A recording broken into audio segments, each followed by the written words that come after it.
নমস্কাৰ প্ৰাইভেট আসাম কেৰিয়াৰৰ নতুন এটা ভিডিঅ'ত স্বাগতম জনালো আজিৰ ভেকেন্সিখিনি মই দেখুৱাই যাম চাই যাওক আজি মুকলি হোৱা ভেকেন্সিখিনিৰ প্ৰথমটো হৈছে পল্লৱী মটৰছ গুৱাহাটীৰ পৰা আহিছে পোষ্ট আহিছে ৰিসেপশনিষ্টৰ পোষ্ট ফিমেলৰ কাৰণে এটা পোষ্ট আছে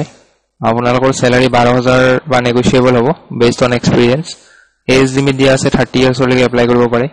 কোৱালিফিকেশন মিনিমাম গ্ৰেজুৱেচন কৰা হ'ব লাগিব তাতকে ওপৰত হলেও এপ্লাই কৰিব পাৰিব মিনিমাম গ্ৰেজুৱেচন লাগিব স্মাৰ্ট লুকিং হ'ব লাগিব প্ৰেজেন্টেবল এণ্ড এক্সপেৰিয়েন্স ক্যান্ডিডেট অনলি বুলি দিয়া আছে ফ্ৰেছাৰ এপ্লাই নকৰিব ইয়াত কন্টাক্ট নম্বৰ দিয়া আছে এই কন্টাক্ট নম্বৰ কিটা আপোনালোকে কন্টাক্ট কৰিব পাৰে বা ডাইৰেক্ট ওয়াক ইন ইন্টাৰভিউ চলি আছে যাব পাৰে আজি ইয়াতে ইন্টাৰভিউ ডেট দিয়া আছে 30 আৰু 31 জুলাই ৰাতিপুৱা 10:30 বজাৰ পৰা 1 বজাৰ ভিতৰত আপোনালোকে ইন্টাৰভিউ কাৰণে গৈ পাব লাগিব নিজৰ যিখিনি ডকুমেন্টছ আছে সেইখিনি লৈ যাব লাগিব কোড যাব হে এড্ৰেছটো ইয়াতে দিয়া আছে Pallavi house GS road ABC Bhangagarh beside Dona planet Guwahati এটো এড্ৰেছত গুছি যাব নিজৰ বায়োডাটাখন লৈ 2 নম্বৰ পোষ্ট আহিছে ওলা শোৰুমৰ পৰা পোষ্ট আহিছে technician post candidate must have licence নিজৰ লাইসেন্স হ'ব লাগিব আৰু ক্যান্ডিডেট জন আইটিআই কৰা হ'ব লাগিব আৰু এইবোৰ মেকানিকৰ কাম জনা হ'ব লাগিব টু হুইলাৰৰ কাম জানিব লাগিব স্যালাৰি 15 ৰ পৰা 20 ৰ ভিতৰত হ'ব লগতে ইনসেন্টিভ থাকিব আৰু এক্সপেৰিয়েন্স মিনিমাম 1 ইয়াৰ লাগিব এপ্লাই কৰিব কাৰণে ইমেইলটোত বায়োডাটা পঠিয়াই দিলে এপ্লাই কৰা হৈ যাব আপোনালোকৰ পিছৰ পোষ্টটো কসমেটিক কোম্পানী এটাৰ পৰা আহিছে ইয়াত পোষ্ট কি হৈছে দিয়া নাই ইয়াতে অকল কোৱালিফিকেশন মিনিমাম গ্ৰেজুৱেচন যাৰ আছে আৰু 1 to 2 ইয়াৰ্ছৰ যি কোনো ফিল্ডত এক্সপেৰিয়েন্স যদি আছে এপ্লাই কৰিব পাৰে স্যালাৰি নেগোশিয়েবল লোকেশন গোৱালপাৰা হ'ব সো ইন্টাৰেষ্টেড ক্যান্ডিডেটে এই মেইলটোত বায়োডাটা পঠিয়াই এপ্লাই কৰি ল'ব লাষ্ট ডেট 31 জুলাই হ'ব পিছৰ পোষ্ট এক্সেল ফুডছৰ পৰা আহিছে 1 নম্বৰ পোষ্ট অপাৰেশনাল এক্সেলেন্স লিড 2 বছৰ এক্সপেৰিয়েন্স লাগিব নুডল ইন্ডাষ্ট্ৰীত কাম কৰা স্যালাৰি নেগোশিয়েবল হ'ব কোৱালিফিকেশন ইঞ্জিনিয়াৰিং কৰা হ'ব লাগিব 2 নম্বৰ পোষ্টটো আইটি এক্সিকিউটিভৰ পোষ্ট 5 বছৰৰ এক্সপেৰিয়েন্স লাগিব স্যালাৰি নেগোশিয়েবল হ'ব ইয়াত কোৱালিফিকেশন বিসিএ নহলে এমসিএ কৰা হ'ব লাগিব পিছৰটো আৰএনডি এছ'চিয়েটৰ পোষ্ট হয়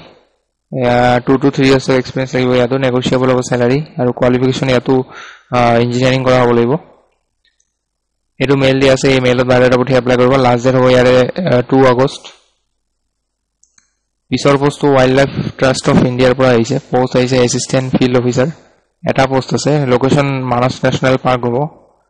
এসেনশিয়াল কোৱালিফিকেশন খিনি চাই লওক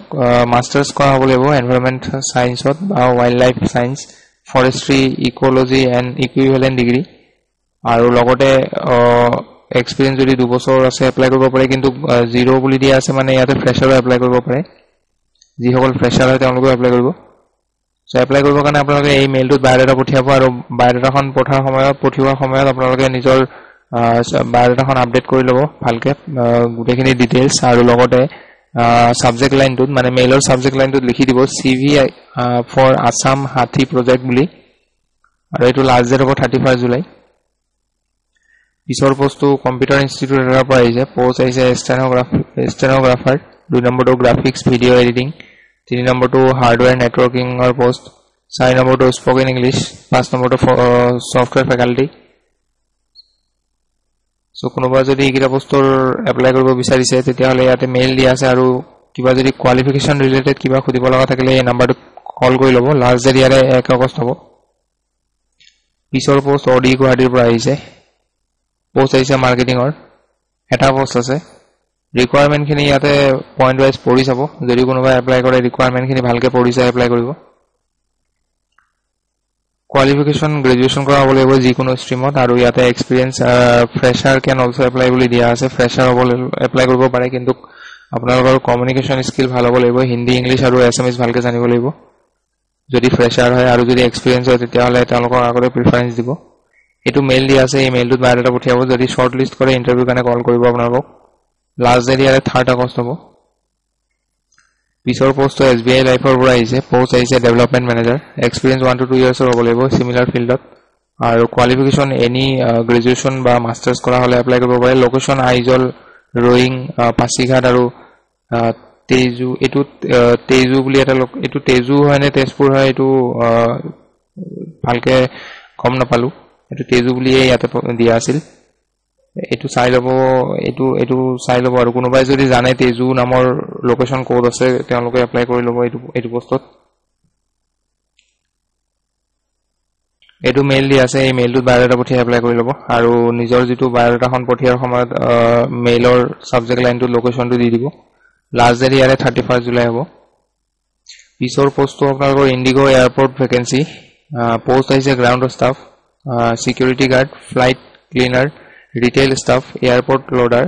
টোটাল ভেকেন্সি আছে 1275টা ভেকেন্সি আছে ইয়াত মেল আৰু ফিমেল দুইটা এপ্লাই কৰিব পাৰিব কোৱালিফিকেশন হায়াৰ সেকেন্ডাৰী পাস কৰা হ'ব লাগিব মিনিমাম আৰু গ্ৰেজুৱেচন বা তাৰ ওপৰত থাকিলেও এপ্লাই কৰিব পাৰে ডকুমেন্টস লাগিব আপোনালোকৰ এপ্লাই কৰিবৰ কাৰণে আপডেটেড ৰিজিউমিখন লাগিব আধাৰ কাৰ্ড লাগিব এজ প্ৰুফ লাগিব পাছপোৰ্ট ফটো লাগিব আৰু পাছপোৰ্ট লাগিব আৰু তাৰ লগতে এডুকেশনাল সাৰ্টিফিকেট যিমান বিলাক আছে গোটেই বিলাক অৰিজিনাল আৰু জেৰক্স কপি লাগিব তাৰ লগতে ইয়াতে এইটো পোষ্টত এইকিটা পোষ্টত এপ্লাই কৰিলে আপোনালোকে নিজৰ ফিজ দিব লাগিব সো ইয়াতে ওবিসি আৰু আনৰিজাৰ্ভৰ কাৰণে 300 টকা ফিজ দিব লাগিব এসসি আৰু এসটি কাৰণে 200 টকা ফিজ দিব লাগিব এই ফিজটো কেনেকৈ দিব এই ফিজটো আপোনালোকে বেংকত গৈ পে কৰিব লাগিব আৰু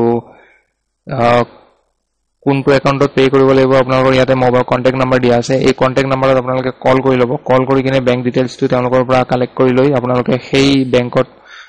এমাউন্টটো জমা কৰি কিনে সেই যিখন এখন বেংকৰ ফালৰ পৰা যিখন ৰিসিপ্ট দিয়া হয় সেই ৰিসিপ্টখন আপোনালোকে মেইল কৰি দিব এইখিনি ডকুমেন্টছৰ লগতে এই মেইলটোত আপোনালোকে মেইল কৰি দিব আৰু লোকেশন কি হ'ব ইয়াতে দিয়া আছে গুৱাহাটী শিলচৰ ডিব্ৰুগড় আৰু যোৰহাট সো এইখিনি হয় লোকেশন সো কোনোবাই যদি এপ্লাই কৰাত কিবা অসুবিধা পায় কমেন্ট কৰিব মই তেওঁলোকক বুজাই দিম আৰু ভালকে সো এইখিনি আছিল আজিৰ ভেকেন্সি এটো হেকৰ ভেকেন্সি আছিল সো ভিডিওটো ভাল পালে লাইক এটা কৰি দিব আৰু পাৰিলে শেয়াৰ কৰি দিব ভিডিওটো আৰু লগ পাম পুনৰ এটা নতুন ভিডিওত ধন্যবাদ